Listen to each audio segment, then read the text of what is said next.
Assalamualaikum warahmatullahi wabarakatuh. Perkenalkan, nama saya Resita Ananda dari kelas 12 MIPA 3 akan membawakan sejarah tragedi yang terjadi pada Trisakti pada tahun 1998. 21 tahun yang lalu terjadi tragedi besar di Indonesia. Selengkapnya ada dalam Today History. Kejadian ini menewaskan 4 mahasiswa Universitas Trisakti di Jakarta, Indonesia, serta puluhan lainnya luka. Beberapa faktor seperti krisis politik, krisis ekonomi, krisis kepercayaan, dan krisis hukum ekonomi Indonesia mulai goyah pada awal 1998 yang terpengaruh oleh krisis finansial Asia sepanjang 1997 sampai 1999. Pemerintahan Presiden Soeharto juga dinilai otoriter dan tidak menerima kritikan. Selain itu, kekuasaan kehakiman berada di bawah kontrol dan campur tangan Presiden Soeharto.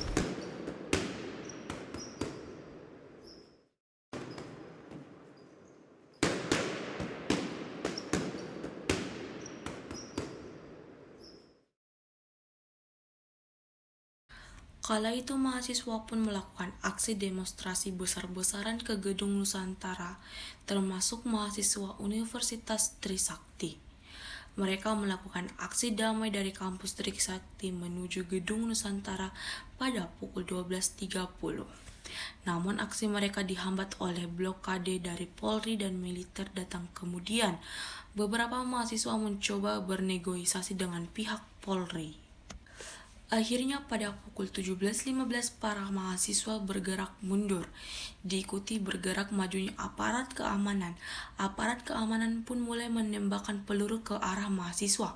Para mahasiswa panik dan bercerai-berai, sebagian besar berlindung di Universitas Trisakti. Namun aparat keamanan terus melakukan penembakan. Korban pun berjatuhan dan dilarikan ke Rumah Sakit Sumber Waras.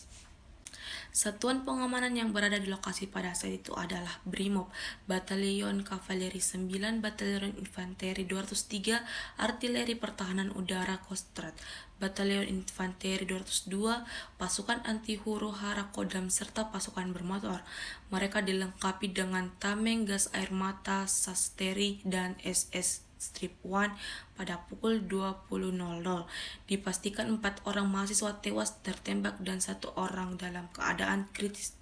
Meskipun pihak aparat keamanan membantah telah menggunakan peluru tajam, hasil otopsi menunjukkan kematian disebabkan peluru tajam.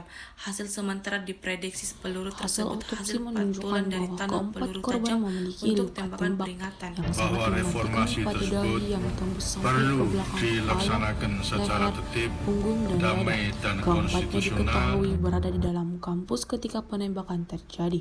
Pada saat itu, satuan pengaman yang ada di lokasi adalah Brimob, Batalion Kavaleri 9, Batalion Infanteri 202 dan 203, Artileri Pertahanan Udara Kostrat, pasukan anti huru-hara Kodam, pasukan bermotor yang melengkapi diri dengan tameng, gas air mata.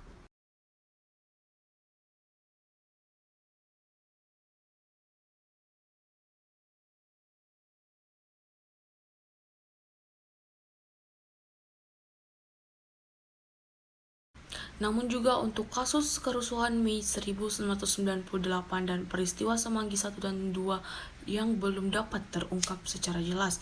Baik, jangan kemana-mana, tetap di Today History.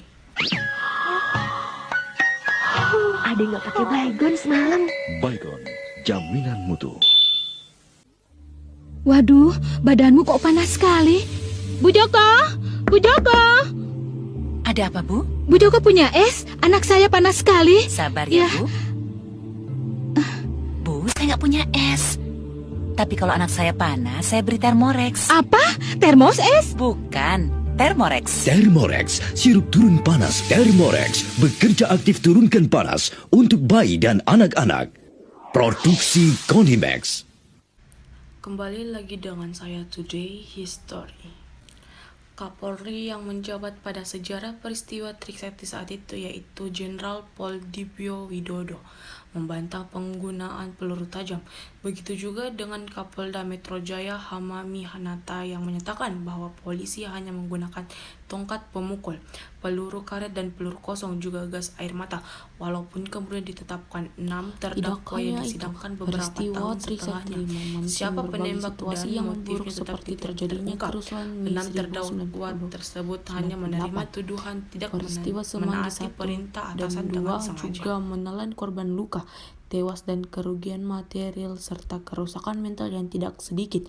Kerusuhan dan berbagai peristiwa yang terjadi setelah itu tidak mengoyakkan konsentrasi para siswa untuk tetap bergerak dan menuntut adanya perubahan pada 18 Mei 1998. Mahasiswa telah berhasil menguasai kompleks gedung MPR DPR hingga Soeharto mengundurkan diri pada 21 Mei dan menyerahkan jabatannya pada Wakil Presiden B.J. Habibie sebagai Presiden ketiga. Hingga sekarang, segala upaya untuk mengusut siapa dalam penembakan terhadap mahasiswa dalam peristiwa Trisakti belum menemui titik terang yang berarti. Segala upaya mengungkapkan selalu mengalami halangan, padahal pada peristiwa tersebut terjadi kasus pelanggaran hak asasi manusia yang luar biasa dan perlu pengusutan lebih lanjut demi terciptanya keadilan bagi para korban.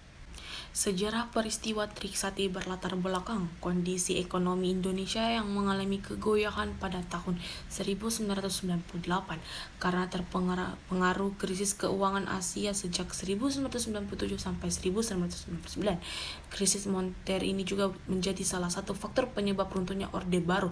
Saat itu banyak mahasiswa termasuk mahasiswa Universitas Trisakti melakukan demonstrasi besar-besaran ke Gedung Nusantara. Sejak Soeharto kembali dilantik menjadi presiden untuk ke-7 kalinya pada sidang umum MPR tertanggal 10 Maret 1998, aksi mahasiswa semakin terbuka dan berani. Sebelum sidang umum MPR, aksi-aksi mahasiswa masih terbatas di dalam kampus. Setelah sidang itu dimulai, aksi mahasiswa mulai meluas keluar kampus. Di sela-sela waktu sidang yaitu pada tanggal 5 Maret 1998, diadakan pertemuan yang diikuti sekitar 20 orang mahasiswa Universitas Indonesia dengan fraksi ABRI untuk menyuarakan mengenai penolakan laporan bertanggung jawab Soeharto. Namun tuntutan tersebut hanya didengarkan dan tidak dipenuhi. Bulan Mei menyimpan peristiwa sejarah besar bagi bangsa Indonesia selain sejarah Hari Buku Nasional dan sejarah Hari Pendidikan Nasional.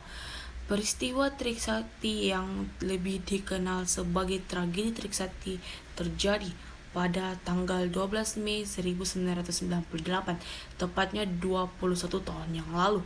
Peristiwa tersebut menelan korban beberapa mahasiswa yang sedang berdemonstrasi menuntut reformasi di Universitas Trisakti Grogol, Jakarta Barat. Serangkaian aksi demonstrasi memang telah terjadi sebelum di dalam kampus, namun aksi itu adalah saksi mahasiswa terbesar yang tercatat di luar kampus.